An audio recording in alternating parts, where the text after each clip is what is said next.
Welcome to the Jerry Ratcliffe Show with Chris Graham. Welcome. Chris Graham, Jerry Ratcliffe here on the Jerry Ratcliffe Show. And we're going to talk about, well, what else will we talk about, Jerry? You think maybe UVA Baseball, big weekend, another big weekend for the Hoos, a team that was 4-12 in the ACC back on April 1st, is in the College World Series. And big Grand Slam home run late in the game off the bat of Kyle Teal, sending Virginia to a 5-2 win. And Jerry, we had a lot of post-game coverage on both jerryratcliffe.com and AugustaFreeBrest.com. Initial impressions maybe from you of this past weekend and UVA going to a fifth College World Series. I'm totally blown away, Chris. My goodness, I would have left this team for dead back in early April, mid-April, when they were, like you said, 4-12 in the ACC. They weren't hitting the ball.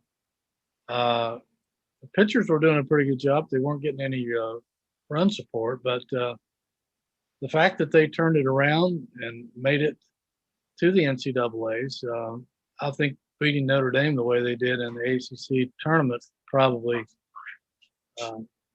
clinched that. But the incredible performances in the NCAA tournament, in the regional and the super regional, having their backs against the wall for 6 elimination games and somehow finding a way to pull each one of them out. I don't know that I've ever seen anything like that in my career. And we covered a 2015 national championship run that was also improbable. Coach Brian O'Connor addressed yesterday. A reporter asked him on the post-game Zoom after the win that sent Virginia to the World Series for the 5th time under O'Connor about the parallels to the 2015 team. And he noted something that we've actually noted here on our podcast in the past. But talk about his answer and your thoughts on parallels between 2015 and 2021, but also there are key differences between those two teams as well. Yeah, well, the 2015 team had a lot of talent on it, although I remember talking to O'Connor at the end of the 2014 season, and he believed that the 2016 team was going to be the one that would make it to the College World Series. I think he was surprised that 15 would do it.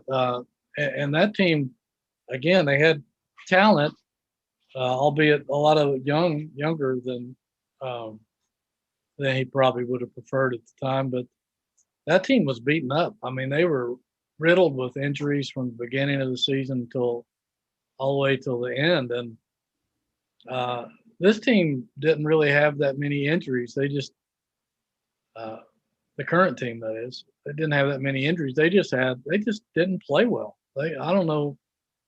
I think he's still a little befuddled by that because, the team was ranked as high as number 5 in the preseason nationally, and everybody had great expectations. But they just didn't play well. I don't know what it was. I know some of it was the lack of hitting, which is still somewhat inexplicable because they're hitting the ball great now. But I think that was the major differences in the 15 team and the current team. Yeah, I noted when we were talking last week, previewing the Dallas Baptist series, the Virginia team on April 1st was hitting 226 as a team. They've been hitting 290 since.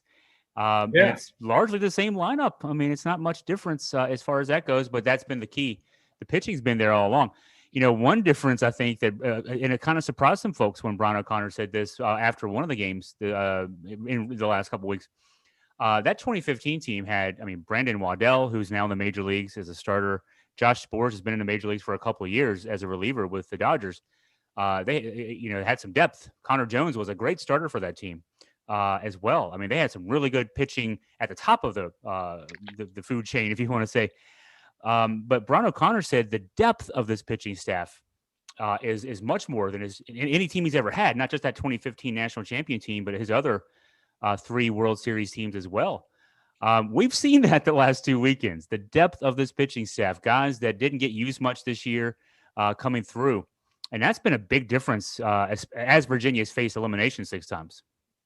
It really has. I don't know how many times we've seen guys come out and either start or in relief and thrown deeper into games than they ever have and struck out more people than they ever had. And just gritty performances and some incredible pitching ability. I mean, these guys are hitting in the mid to high 90s and showing a selection of pitches, not just relying on the fastball. And I've been blown away about how they just keep coming up with a guy after guy after guy who's shutting down some pretty powerful batting lineups. South Carolina, Old Dominion, Dallas Baptist, they were all had a lot of lethal hitters. Old Dominion and Dallas Baptist, I think, were two of the top home run hitting teams in the nation, and they didn't get many off of this time. Yeah, ODU was number one through their play when they were eliminated last weekend, and Dallas Baptist had over 100 home runs as well. I think ODU was around 108, 109 home runs this season. The finds for us as observers, Matt Wyatt is one. He had one start prior to the postseason. He didn't get out of the first inning in a loss to Liberty back in, I think it was late March. He had the great start against South Carolina, 5 scoreless 2-hit innings in a win in an elimination game. Then 5 2/3 yesterday in relief with just an incredible performance and a 96-mile-an-hour fastball, a slider that seems to drop off the table. And then you see Griff McGarry, a guy that we'd expected a lot from, had a great abbreviated 2020. He was 3-0 in 4 starts with a low 1 ERA last year. This year, 0-5, 7 point something going into this weekend. And then I think of all things I've seen, Jerry, this season in sports, in all sports, not just UVA baseball or anything else, Griff McGarry pitching into the 8th inning on Sunday is something that I would never have predicted. I think that's even more remarkable than Devin Ortiz giving Virginia 4 innings in that win over ODU, because Griff McGarry had not gone over 5 innings this season. He lost his starting job. He was a weekend starter for this team. He lost his starting job, had pitched 2 times in 45 days before last weekend. And that guy is a major league pitcher. I can't believe what he was able to do against Dallas Baptist. Yeah, you're right. I mean, he just revived his career. It was amazing what Coach Dickinson, the pitching coach, has done with him and turning him around. We asked him, was it mental or mechanical? And I guess it was a little of both, but he accepted the adjustments, and Dickinson brought him along. And it was fun hearing Coach O'Connor say that Dickinson would come to him and say, I'm telling you that McGarry is going to be big for us before this thing's over. And wow, was he ever? I mean, he just dominated the batters, and like you said, with the major league fastball. It's a shame that he developed a blister on his thumb in the first game, and then had a cut on his ring finger on his throwing hand Sunday that was bleeding profusely, and they couldn't get it to stop in the 10-minute allowance period. So he had to come out. He was going to come out anyway, but that just shows how tough he is. That you had those blisters on your fingers can really break your concentration and affect your pitching. And I don't know that the other injury did, but certainly blood was coming out at a pretty rapid pace, and he was having to wipe it on his uniform, a la Kurt Schilling back with the Red Sox and Yankees. But the guy's tough, and got to be mentally tough to be able to have come back like he did and just become a prominent player again.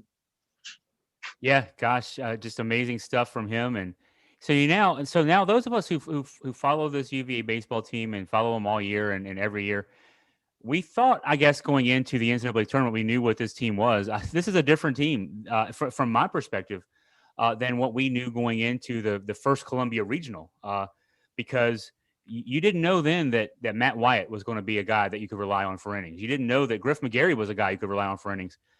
Maybe on the flip side, you thought you knew Mike Vassell, and he struggled during the postseason. He also struggled late in the regular season as well. But there's a lot of guys, and now the quirkiness of the NCAA tournament, the first weekend is a 4-team double elimination regional. The second weekend is a super regional. You just play one team, best of 3 series. Now, the College World Series is all that in 1 week or 2 weeks, I guess, because the next phase for the College World Series teams, the 8 teams that are headed to Omaha, is 2 4-team double elimination tournaments. And then the winners of those 2 brackets then play in a best-of-3 final. So that gets me to, Jerry, boy, we now know that this Virginia team has the depth that Brian O'Connor has known it has, and Drew Dickinson knew that it had pitching-wise all season long. But they've proven they can throw a lot of arms out there, and even if they lose a game early in a double elimination tournament, they can come back and win. So Virginia, I know they're one of 2 unseeded teams, the other among the 8 being NC State from the ACC. But I mean, I know, we're probably wearing orange and blue colored glasses, but I like Virginia's chances out in Omaha. I said last week, I think after the regional, that with the arms that emerged in that tournament, and the other guys that were already proven, I wouldn't bet against Virginia in any series going forward because, as you mentioned earlier, O'Connor said this is not only the deepest, but maybe the overall highest quality pitching staff he's ever coached. And I mean, when you have an unending supply of great arms, how can you bet against that? I mean, if you just get a little bit of hitting, you have more than a chance.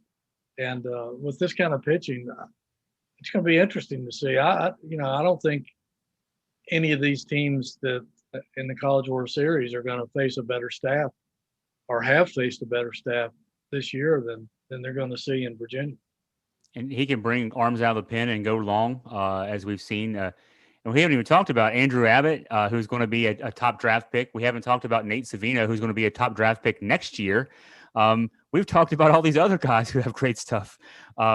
And we would assume that when Virginia goes out there on Sunday, that Abbott will get the start. But boy, Brian O'Connor has a lot of options, so that's a great place to be. And I know that Jerry, for our listeners out there, Jerry and I are going to do a lot of stuff this week where Jerry's efforting to get some players, perhaps even one guy known as the Big Donkey. We'll see if that works out. We can get him on to join us. But we're going to break down both Virginia's chances out in Omaha, but we're going to look at the other teams in their 4-team bracket. Virginia opens with Tennessee on Sunday, but then also in the bracket, Texas and Mississippi State. Virginia will play either the winner or loser of that game on Tuesday. And so there's only 2 unseeded teams, and Virginia, NC State being the 2 unseeded teams. Certainly Tennessee ranked, I think they were the 3rd seed overall. Texas and Mississippi State were both national seeds. So certainly a tough road to go there, but we'll have it all broken down as we go through the week. And I wonder if Brian O'Connor's mentor and close friend Paul Maneri, who has announced his retirement before the tournament, and obviously they got knocked out by Tennessee, and there was a little bit of a dust-up between Tennessee and LSU, Paul Maneri's team, after some crowd reactions and then some criticism by Maneri, and then another reaction by the volunteer fans. I wonder if Maneri might just go out of his way to give O'Connor one of the best scouting reports he's ever had. It wouldn't hurt. LSU, I think, was lost all 5 games with Tennessee this year. They lost the 3 in the regular season and got swept in the super regionals. But yeah, if you've had the game plan for them 5 times, you've seen their top starters at least twice each. That's got to be something that can be helpful there from that perspective. So, but Virginia will play Tennessee on Sunday, and we're looking forward to breaking all that down as the week goes on. So this has been a quick podcast. We've also got for those who are listening to this one, you'll also may have noticed, if you're a subscriber, especially to the Jerry Ratcliffe Show podcast, that we have a new podcast debuting just this week as well. It's a exercise themed podcast. We talk with Phil Wendell from ACAC, David Deduck from UVA Orthopedics, talking sports medicine, and also Mark Lorenzoni from Ragged Mountain Running Shop. And that's debuting this week. So check that one out. Thank you for listening to this one. And then we have a lot more baseball coming for you this week as well. So a lot for you Jerry Ratcliffe Show fans to keep up with. Thanks for listening to this one. We'll talk to you again soon. Thank you for listening to the Jerry Ratcliffe Show. Get the latest on the Who's, basketball, football, and more online at jerryratcliffe.com or at AugustaFreePress.com.